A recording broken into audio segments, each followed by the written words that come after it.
Charlie Munger rejects 99 of every 100 stocks. Before he buys, he runs a brutal mental filter. Most investors never built that filter at all, so they buy on tips, hope, and a racing pulse. By the end, you'll own Munger's exact checklist. 7 questions he asked before risking $1. In 1972, those questions found him a gold mine. They also stopped a $1 billion mistake cold. Start here. A stock is not a flashing symbol. It is a slice of a living, breathing business. Munger buys businesses. The crowd trades wiggles, so question 1 cuts the field in half instantly. Munger asks, do I understand how this business earns, not the products? The money. Where does it come from?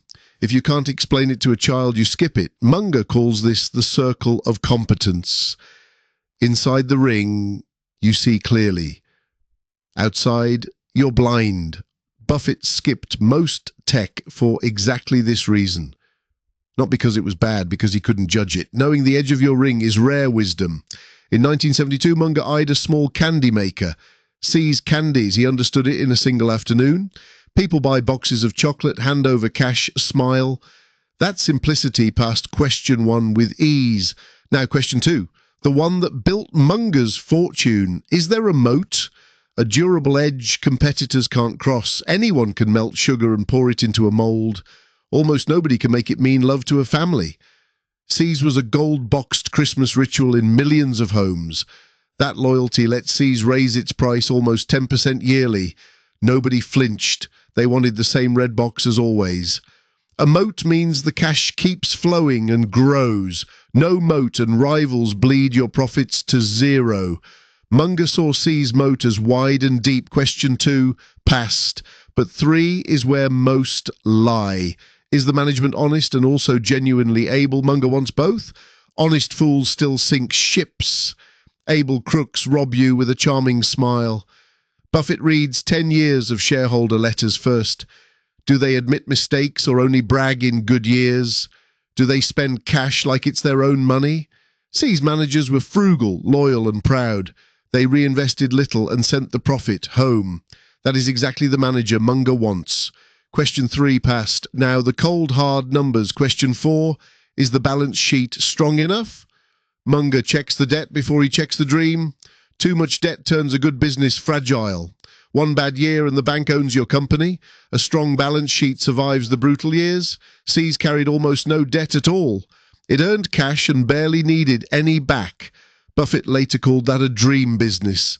Question 4 passed. Now the question of price. Question 5, is there a real margin of safety? This is Benjamin Graham's iron law, passed to both. Never pay full value. Demand a discount first. Buy $1 of business for 60 cents. The gap protects you when your estimate is wrong. Here is where 1972 got genuinely tense. See's owners wanted $30 million for it. The business held only $7 million in hard assets. Buffett, the Graham purist, nearly walked away. Too expensive, he said, no margin against the assets. But Munger pushed back hard and it changed everything. A wonderful business is worth a fair price, he argued.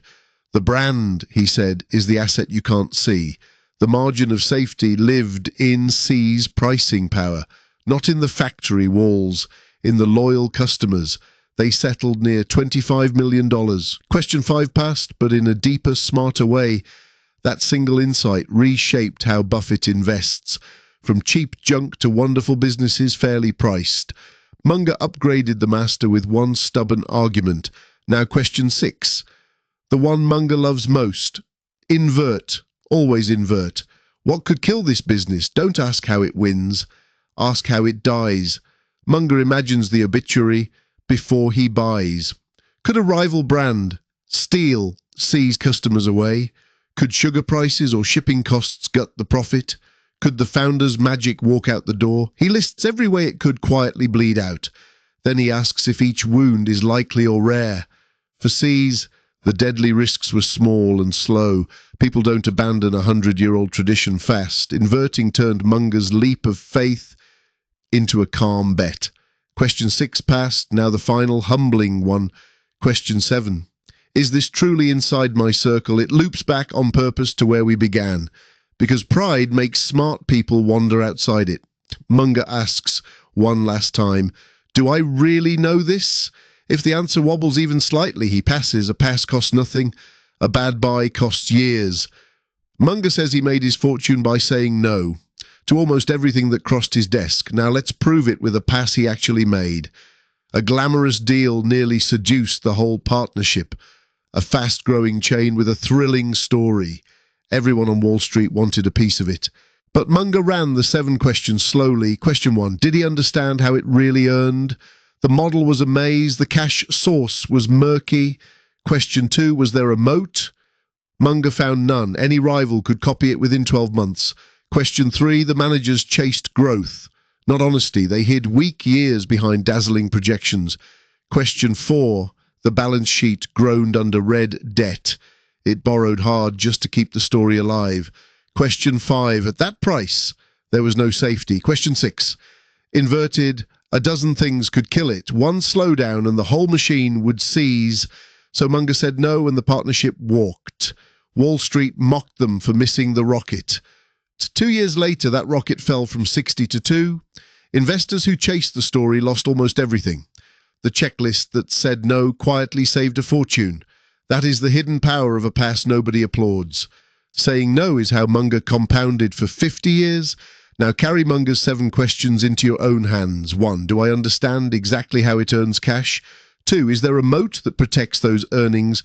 3, like Buffett, are the managers honest and able? 4, is the balance sheet strong with low debt? 5, the Graham rule, am I paying below value? 6, inverted, what could realistically kill it? 7, is this honestly inside my circle? Write these 7 on a red card on your desk. Run every single idea through all 7 in order. If even one fails, you do not buy. Period. Most ideas will fail. That is the entire point. Munger hunts for the rare business that passes all 7. Notice what is missing from these questions. No predicting next week's price, no charts, no noise. Munger never asked what the stock would do tomorrow. He asked what the business was and what could break it. The crowd predicts prices. You will judge businesses. That difference is why Munger died a billionaire. Seas became one of Buffett's greatest buys ever. 25 million in 1972, returning over 2 billion since. From chocolate, a fountain of cash for 50 years. Not from a tip, from 7 calm, stubborn questions. So start tonight. Pick one company you think you know. Pull its annual report and read 5 years of letters. Run the 7 questions. Be honest where you're unsure. Most will fail by question 2 or 3.